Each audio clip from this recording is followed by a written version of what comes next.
Listen to the vibes.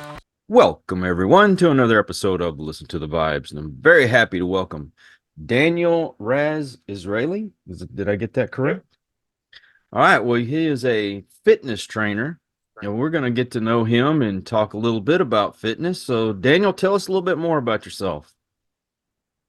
So I specialize in helping men lose weight without going to the gym because I found out that people that often want to lose weight and need the most help hate going to the gym. So I like to tackle it from a different angle. And the way I went about it is I'm sure a few people in your audience have heard in 2020 there was a lockdown thing going on. So I was a personal trainer in gyms, but I could no longer do that. I had to stay at home. And that is when I started my online business. And even though I had no equipment and I was not prepared to stay at home for weeks and years, basically, I was still able to get myself in great shape because I had the knowledge I knew what to do. A metaphor I like to use is Gordon Ramsay with one pan can make a better meal than the average person can with 5 pans because it's not about how much equipment you have, it's about knowing what to do. And if you have the knowledge, you can get great results for yourself and for other people. So, if someone has maybe a disability and they're not able to go to the gym, are you able to help them? Yes, that would obviously be more difficult. I would have to be even more strategic, but no matter the circumstance, you can always do something. You can always move closer to the right direction. So obviously it depends on the disability, but there's no reason why anybody cannot get better results than what they're currently getting. Well, the reason why I ask, I have a spinal disease and Mhm. I'm not able to lift anything, say, over 10 pounds. Yeah. Now, I might be able to do some curls or something sitting down, but actually getting up and trying to lift something, I'm not able to do that. How would you be able to help me? The good news is our muscles can't differentiate between dumbbells, bands, barbells, body weight. All they know is tension.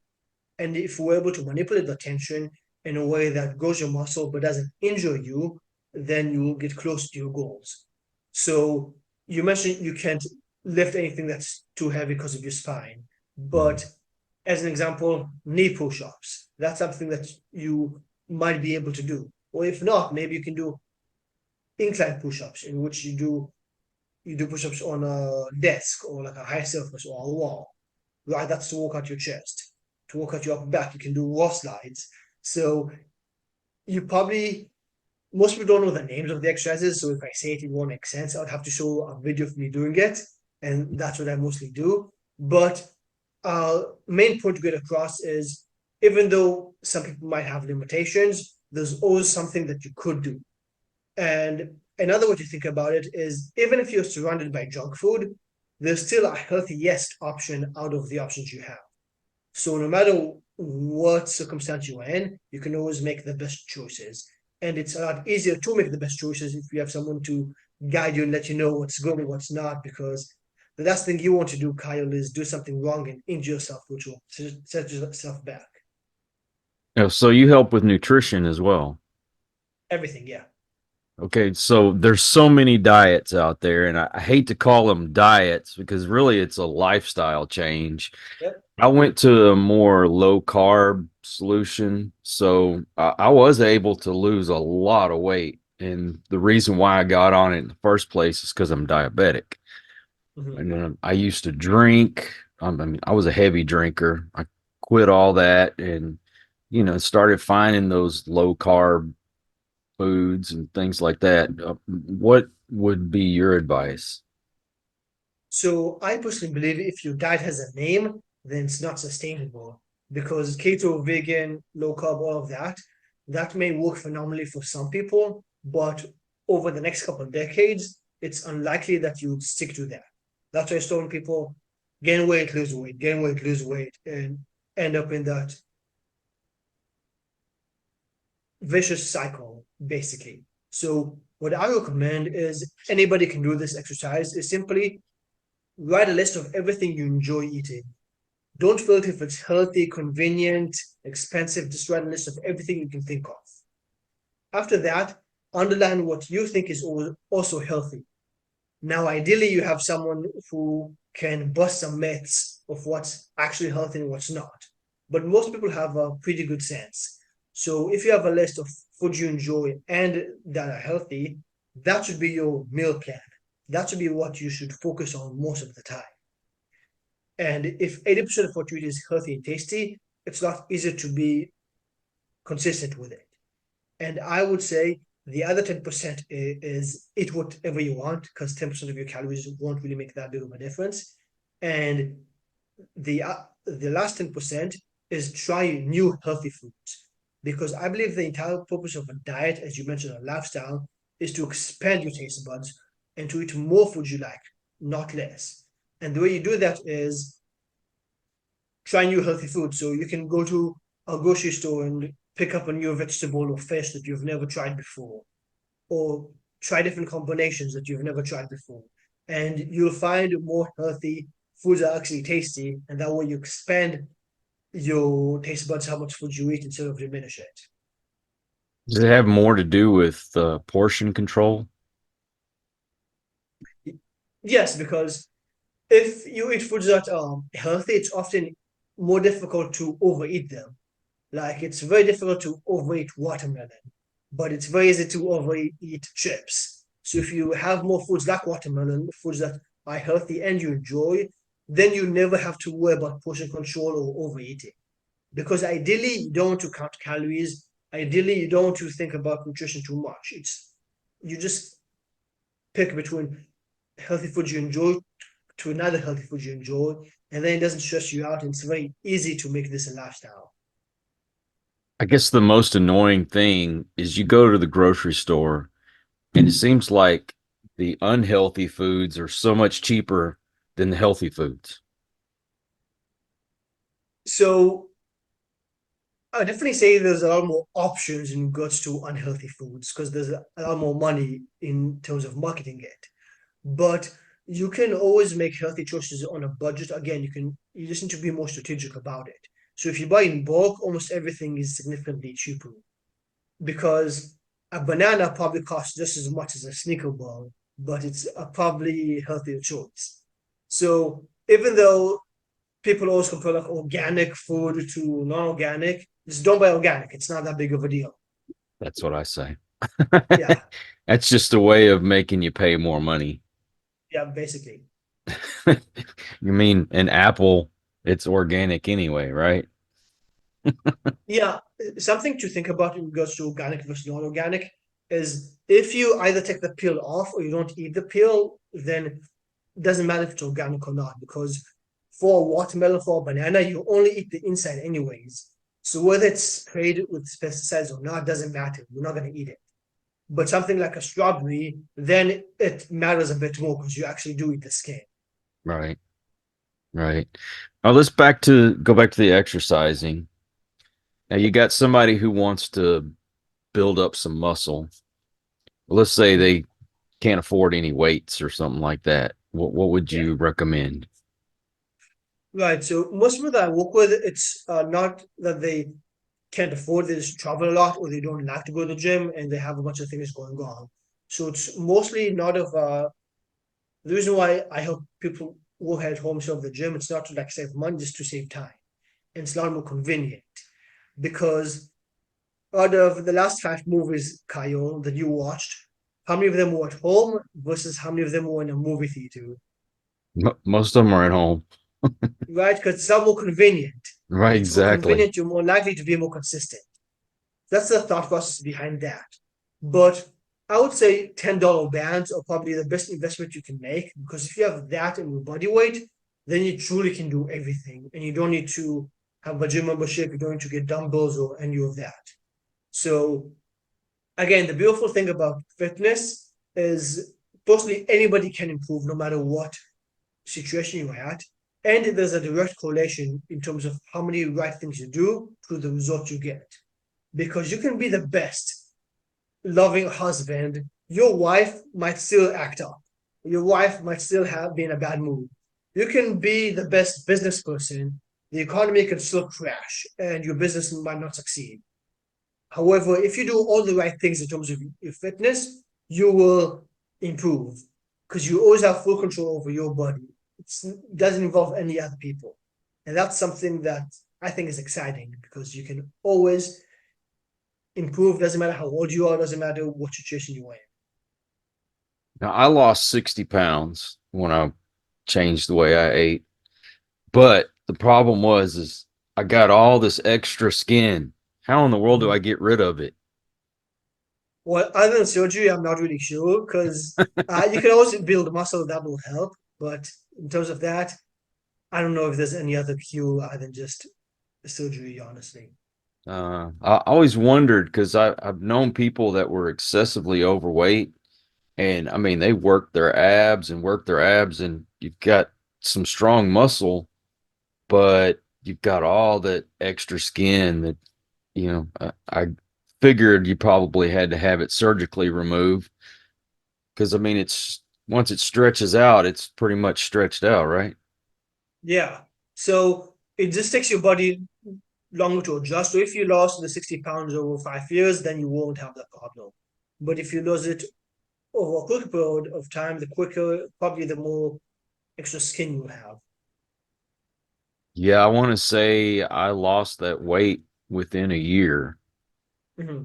And I That's went a good pace, though. Yeah. before I ended up with my disease. I used to go to the gym all the time and I Mm-hmm. lifted weights. I did the sit ups and, all those different exercises that I could do to work my stomach muscles. And I even did the treadmill. I mean, it did it all.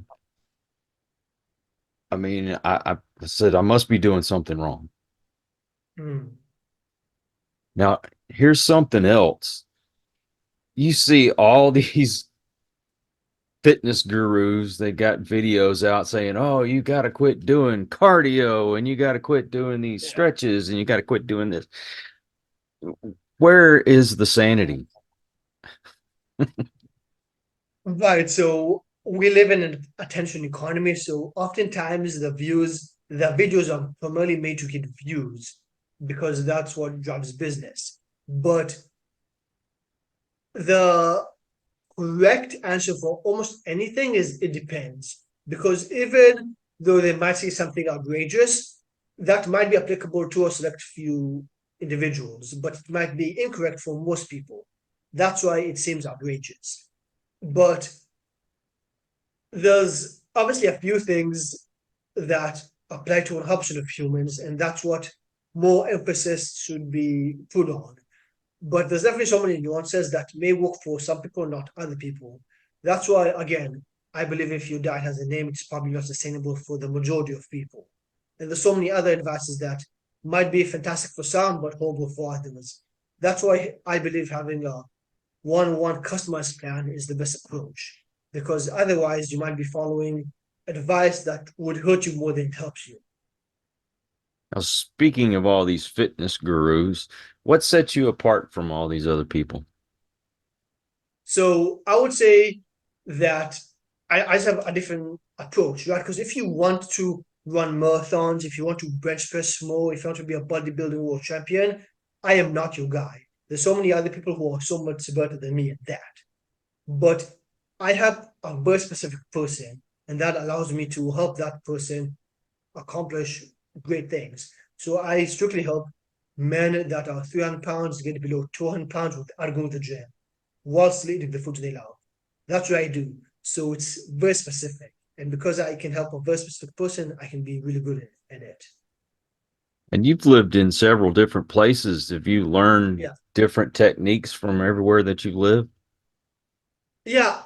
I would say the main thing is it's important to know that you can stay lean and get in shape no matter where you are. Because you can't call yourself a competent driver unless you've driven in snow, on the highway, during traffic, on an empty road, with during an earthquake. Like you have to experience it all for you to actually call yourself a competent driver. I would argue the same thing goes to fitness. If you can only lose weight when conditions are perfect and you have lots of time, and there's nothing holding you back, then you're not a fit person. You can only actually identify as a fit person if you are able to sustainably lose weight while traveling, while living in different countries, while being in restaurants in which you can't even understand the menu, while you're extremely busy, while you have absolutely no time, while you're stressed. That is the goal. Because to lose 60 pounds, as you mentioned, that's going to take a year or so. You're not going to do that in a month. And doing a year, you're going to have times when you're extremely busy, extremely stressed, have a bunch of things going on.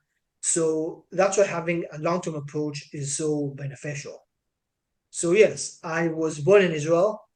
When I was 6, my family and I moved to China. I grew up there, and I moved to China in 2004. And China in 2004 is very different than what it is now. It was actually Chinese food. And Chinese food in China is not Chinese food in America. It's not Panda Express. It's not like Chinatown. It's very different. It's exactly what you think it was in the movies. There was skinned dogs hanging upside down because that's what people ate. There was all sorts of animals. It was very different 20 years ago. And I was an extremely picky eater. So aside from chicken nuggets and Starbucks hot chocolate, I consumed nothing between the age of 6 to 12. So I was probably one of the most unhealthiest childs there were. But at the age of 12, I started playing basketball, and my brother convinced me that in order to get better playing basketball, I need to start eating healthier, which was pretty much any diet except what I was eating. So that is when I slowly started getting more into nutrition, started trying new foods. I remember the first time I tried a banana and grilled cheese and very simple foods. And that just goes to show it doesn't matter how unhealthy you might be, how picky you are, you can always change your taste buds. So I started getting more into health and nutrition. Then, age of 17, I felt very confident on the basketball court, but nowhere else. I felt that confidence didn't translate into everyday life. And that's when I started lifting weights and started getting more into fitness. And I realized that I took my body with me everywhere I went. So, unlike a basketball, I was able to carry that confidence everywhere. And that's what got me into personal training. So, I went to university in Canada to become a personal trainer. I had an exercise nutrition degree, worked in a few gyms. Then, as I mentioned, 2020, everything shut down. Started my online business. And I lived in Canada for 8 years. And 6 weeks ago, I decided to move to Paraguay because it's a warmer place and I wanted a change. So, yeah, that's a background about me and how I got here and why I do what I do. Wow, you've been all over. Yeah. And what's it like being in Paraguay, especially, you grew up in Israel and China and all that. So I believe as cliche as it might sound, at the end of the day, people are people and most things are the same. Now, there's definitely very interesting differences. And before I get into that, I do want to tie everything into health and fitness because everything does tie into health and fitness. No matter what country I'm in, I'm always able to look like me. Just like no matter what country I'm in, I'm always able to drive from point A to point B. Once you have the skills, it doesn't matter. You can always make it happen. So I believe developing those skills is very important. Because again, even if I can't read the menu, I know what healthy food looks like. That's the point. I would say there's several interesting differences over here. Everyone is extremely laid back, and that's both a positive and a negative, in the sense that no one is ever in a rush. So, and I believe people in general is not as ambitious. They don't have that need to make more money or to improve, right? So obviously the country is not as well off, but people are not going to get mad at you. You're not going to get like road rage on you of that. However, if you order a sandwich, it might take an hour and a half, and that might not be a big deal to them, right? So there's pros and cons. Or like if the pool is supposed to close at 11, but you're there at 11:30 p.m., no one is really gonna care. So everyone is very like chill. So it's both positive and negative. It's definitely very interesting. People definitely don't have a sense of urgency, which to me was a bit frustrating at first because I want things to be on time. So when you're working with other people, that can be a bit frustrating. But overall, I would say the average person is probably happier because everything is not like a big deal. People just shrug things off. Wow. So they're pretty accepting of you over there, huh? They don't uh care too much. There's isn't really that many foreigners. I would say a positive and a negative is that people don't speak English at all. Like not even a little bit. Like you go to Mexico, people speak a bit of English. But here nothing at all. Just Google Translate. That's how you get around. But that also forced me to learn Spanish pretty quick. So I would say that there isn't that many foreigners out here. So yeah, I would say, but people are accepting of it. Yeah. And also there's a bunch of Germans that immigrated here like 30 or 40 years ago. So there's Mhm. people that kind of look like me.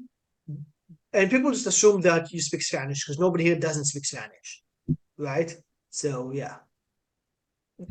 Now, are you strictly online or do you have maybe a gym or something there?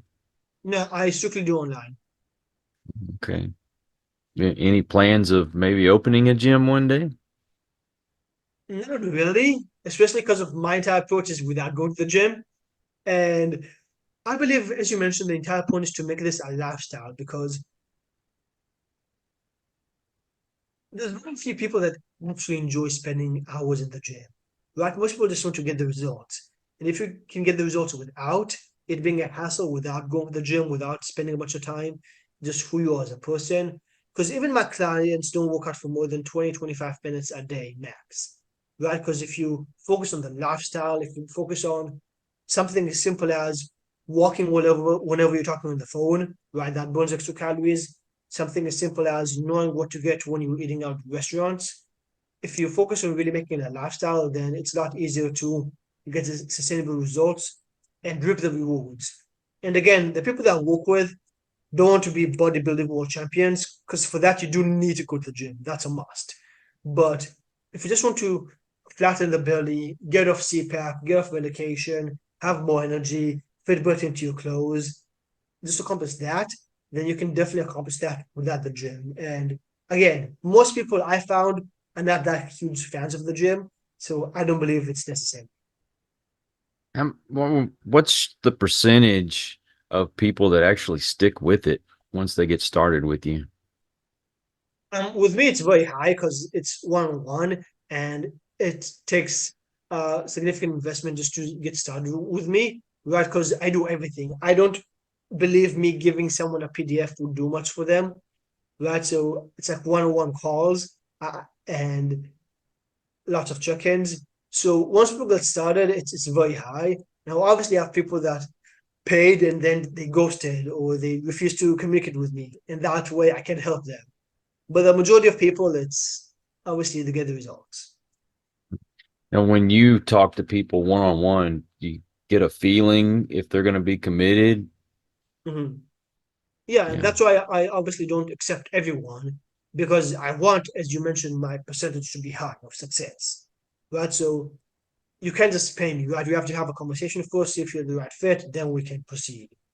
And I believe in order to make a lifestyle change, you have to make a mindset shift. And that's very difficult to do through reading a PDF. I feel like through talking to people, that is when you can actually make a change. Because even through the words they use, you can notice what's actually holding them back and what false beliefs they have that's causing them to not sustainably lose weight. So, a quick example is people that use the words, I can't eat donuts or I can't drink alcohol. If I say, Kyle, you can't press this button, you're not allowed to press this button. Whatever you do, make sure that to not press this button. You're probably going to want to press the button. But if I Right. say, I don't drink alcohol, I don't eat donuts, simply changing the words can't to don't significantly decreases the temptations of me wanting to indulge in donuts or alcohol. Right? So just by listening to the words they use, people say, I don't want to throw this food away because that's a waste.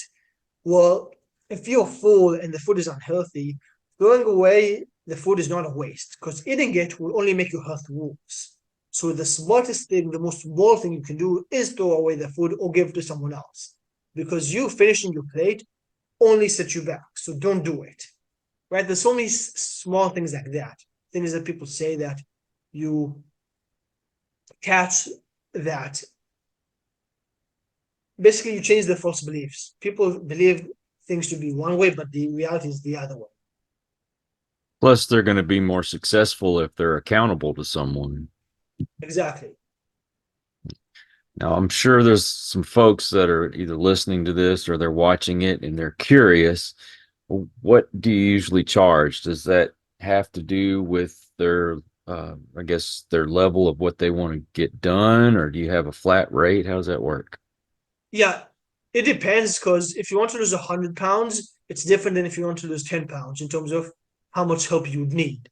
Mhm. Because 10 pounds, you can do it in a month or two. 100, it's going to take more than a year. But the commitment level is different. Also, some people want to talk with me weekly. Some people is like, hey, I actually just need a plan because I'm feeling motivated and have somebody else keep me accountable.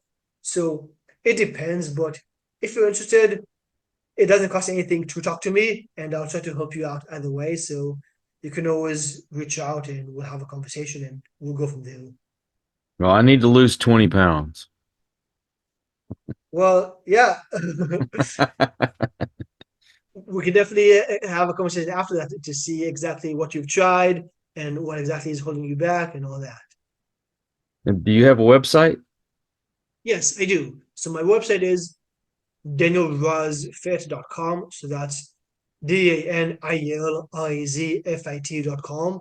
And I'm very active on Twitter or X and Instagram. That's DanielRaz_fit.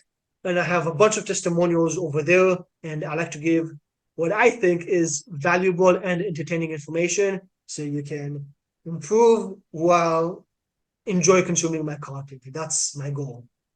Oh, you like to have a sense of humor, huh? I definitely try to, yes. I think that's a motivating factor as well.